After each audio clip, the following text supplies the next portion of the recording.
Joe Biden has just a 7% chance at winning re-election to a second term. This is according to the betting markets, and in this video, we're going to take a look at the 2024 electoral map based on the betting odds for both candidates in each of the individual 50 states to see what the map looks like based on where people are putting their money. And so we're going to begin by filling in the solid states for both candidates. These are states where either candidate has a greater than 90% chance of winning.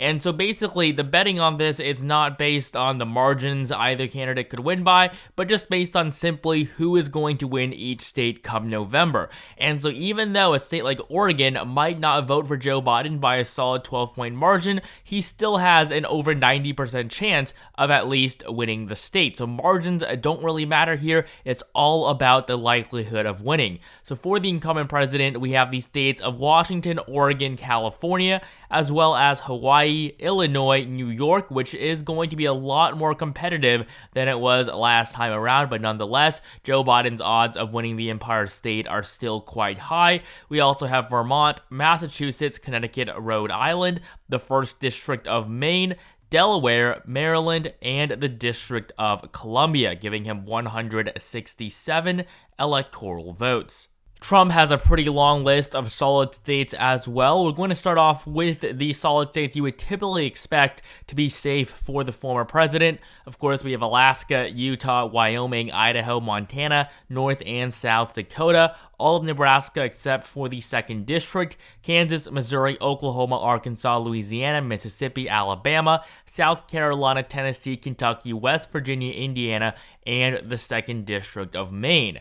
However, this list is also going to include Iowa and Ohio, 2 states that only voted for Trump by around 8 to 10 points in both of the last 2 elections. However, with J.D. Vance being from Ohio, that state is almost guaranteed to be a solid Republican, and Iowa is also going to feel the impact of Vance's Midwestern contributions to the Trump ticket.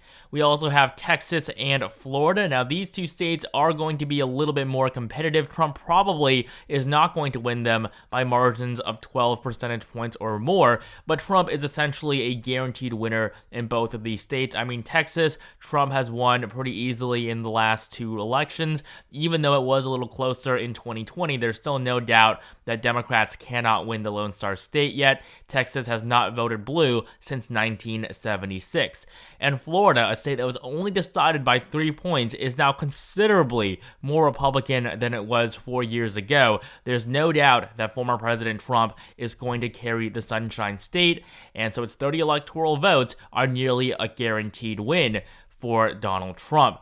And so with these solid states filled in for both candidates, Trump leads with 219 electoral votes. Before we continue, only 10% of you guys are actually subscribed, so please take the time to subscribe right now for more content like this leading up to the election in November. And follow me on Twitter for daily political updates, link in the description below. We're now going to move on to the likely states where either candidate has between an 80 and 90% chance at winning. Having an 80% chance of winning a state does not mean that you're guaranteed to win it at all, and so these states are going to be quite a bit more competitive than the solid states where candidates have upwards of a 95 to 99% chance at victory. So starting off with the 2 likely blue states going for Joe Biden, the first one we have is Colorado, 10 electoral votes. This is a state that Biden carried easily in the last election, winning it by a solid 14-point margin.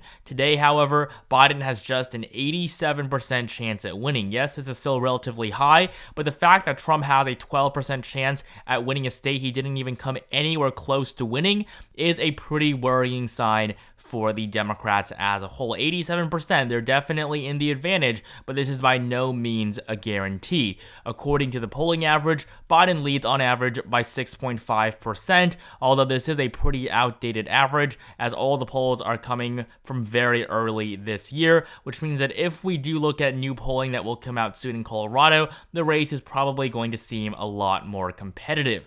The other likely blue state on this map, you can probably guess it, it is New Jersey, 14 electoral votes, a state that Biden carried by a solid 16-point margin 4 years ago.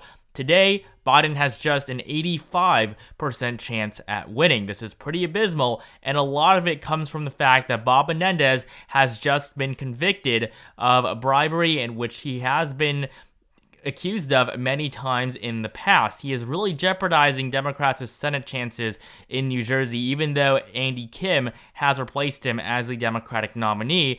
Even then, Democrats are going to struggle in New Jersey because they really have lost the trust of many of the state's citizens. And so looking at the polling between Biden and Trump here, Biden leads by just 7 points in the only poll we've gotten from New Jersey so far. So he is really in a pretty precarious situation. And so with the likely states filled in, Biden's electoral count goes up to 191. Trump actually doesn't have any likely states, so we're now going to move into lean territory and go over the states where either candidate has between a 65 to 80% chance at winning. Now, 65% might seem pretty good, but honestly, when your opponent has a more than 1 in 3 chance at coming out on top, you really shouldn't feel too safe having a 65% chance at winning. So these states are going to be quite a bit more competitive, but one candidate still maintains an edge. Starting off with the 3 lean Biden states, we have New Mexico, 5 electoral votes. This shouldn't be too much of a surprise. The state is going to be a lot more competitive than last time when Biden won it by 11 points. When looking at the betting markets, Joe Biden has a 79% chance at winning New Mexico. The odds actually went down to just 67 a few days ago. So really, this is not where Biden wants to be. The polling isn't great for him either. We only have one recent poll out of New Mexico, and it shows Biden leading by just 7 points. All the other polls are from back in 2022 and 2023. If we get new polls from New Mexico, I would definitely expect it to show a much more competitive race than what we're seeing right now. Next up, we have the state of Maine. This is the at-large vote worth 2 electoral votes. Joe Biden won the state as a whole by 9 points in 2020. Today, Donald Trump actually leads in the most recent poll for Maine. He's actually ahead by 6%. And a poll from October of last year shows a close race as well, with Biden leading by just 1 point. And currently, the state of Maine has a 71% chance at going to Biden, while Trump has a 30% chance. That is scarily high for the Democrats. Republicans shouldn't be in such a good position where they even have any sort of remote chance at winning a state that Biden carried so easily last time around. In fact, at one point just a few days ago, Biden's odds of winning Maine went down to just 6 and 10. So the state is definitely going to fall into the lean Democratic category. And finally, we have Virginia. 13 electoral votes. This has been a really talked about state because Donald Trump has actually taken the lead in the state of Virginia, in a state that Joe Biden carried by 10 points 4 years ago. The Commonwealth of Virginia went from almost being a solid blue state last time, now to potentially being red. Donald Trump leads by 0.4% and is ahead according to the 2 most recent polls conducted. In the betting markets, Trump has a 34% chance at winning. Biden only sits at 69. In fact, at one point, his odds went down to just 57. I mean, this really shows you just how close Virginia is this time around. It is definitely within reach for the former president. For Trump, all of his lean states are going to come from the Sun Belt, and it's pretty obvious which states those are going to be. We're going to begin with the Tar Heel state of North Carolina, 16 electoral votes, a state Trump carried by 1.3% in the last election. Today, he has a more than 3 in 4 chance at winning. This was a state where Biden led in the polling throughout basically the entirety of the 2020 election cycle, but now Trump is basically unbeatable here. 76% chance. Looking at the polling, the former president is ahead by nearly 6% on average. North Carolina is not going to be that competitive this time around.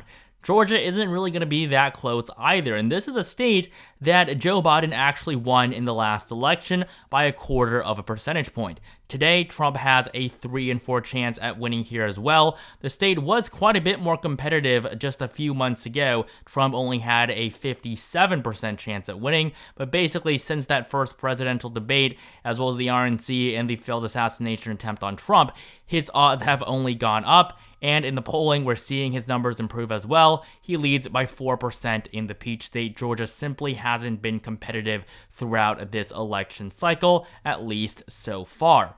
Now moving on to the West, we have Arizona and Nevada. Both states went to Biden. In fact, Nevada is a state that Donald Trump did not win in either 2016 or 2020.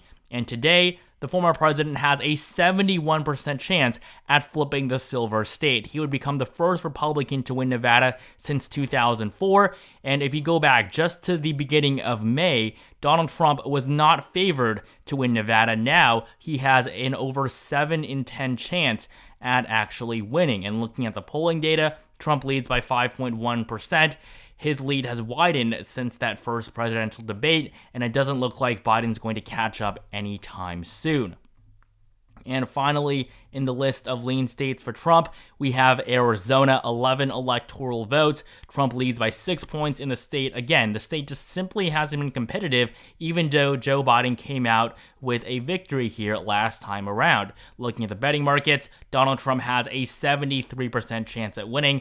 This was not the case just a few months ago, where we basically had a complete tie between the two candidates. But now there's no doubt Donald Trump is the favored candidate in Arizona as well. And finally, to finish off the map, we have just the tilt states for both candidates, and as of this point in time, none have reached the 270 requisite electoral votes to win the presidency. So we're going to begin with the tilt Biden states, starting off with the 2nd District of Nebraska, where Joe Biden has just a 57% chance at winning, down from the 80% chance he had just a month ago.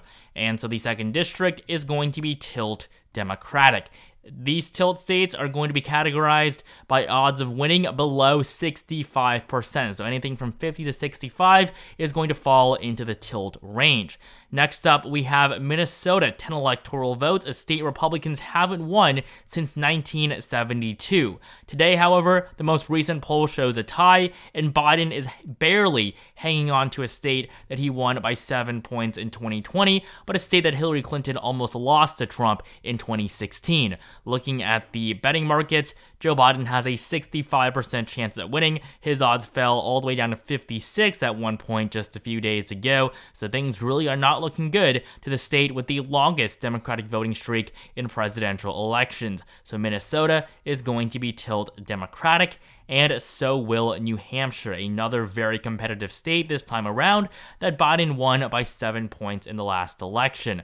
Polling here shows Trump ahead in the most recent survey. However, on average, Biden still maintains a 3-point lead because of an earlier poll from January that shows Biden ahead by 7. Looking at the betting markets, the incumbent president has a 65% chance at winning. His odds actually dipped down to 41% right after that presidential debate. But today, we're seeing his numbers up just a little bit, but still, this is not where Biden wants to be, considering just how easily he won New Hampshire last time around. And we are now left with Wisconsin, Michigan, and Pennsylvania. This is a pretty familiar sight. These 3 states are among the most important electorally. And so beginning in Wisconsin, where Donald Trump has a 61% chance at winning, he was not favored just a month ago, but now it is pretty clear that people think that Trump is going to win Wisconsin, even though Biden carried the state last time. Looking at the polling today, Trump leads by 3.3% on average. The state of Wisconsin will be the first tilt Republican state on this map, and it will get Trump over 270 electoral votes. Next up, in the must-win state for Biden of Pennsylvania, the Keystone State's 19 electoral votes are currently favored to go to Trump as well. He has a 59% chance at winning here, and it leads by 4.5% in the polling. Again, it just simply isn't that competitive. Donald Trump leads in Pennsylvania. And finally, in Michigan, a state where Biden won by 2.8% last time around. This was the most liberal out of the 3 blue wall states. But today, Biden's behind in the polling by 1.7%, although it is still relatively more competitive than its neighbors. And according to the betting markets, Trump has a 57% chance at victory. I mean, just go back a little bit more than a month, and Biden was still favored here. So basically, since that first presidential debate, all 3 of the upper Rust Belt states have gone from tilting leaning towards Biden, but they now favor Trump. And so this is going to give the former president 312 electoral votes to the incumbent's 226. Thank you guys so much for watching. Make sure you subscribe right now for more content like this leading up to the election. Like this video down below and comment down below how many electoral votes you think Trump can win this November.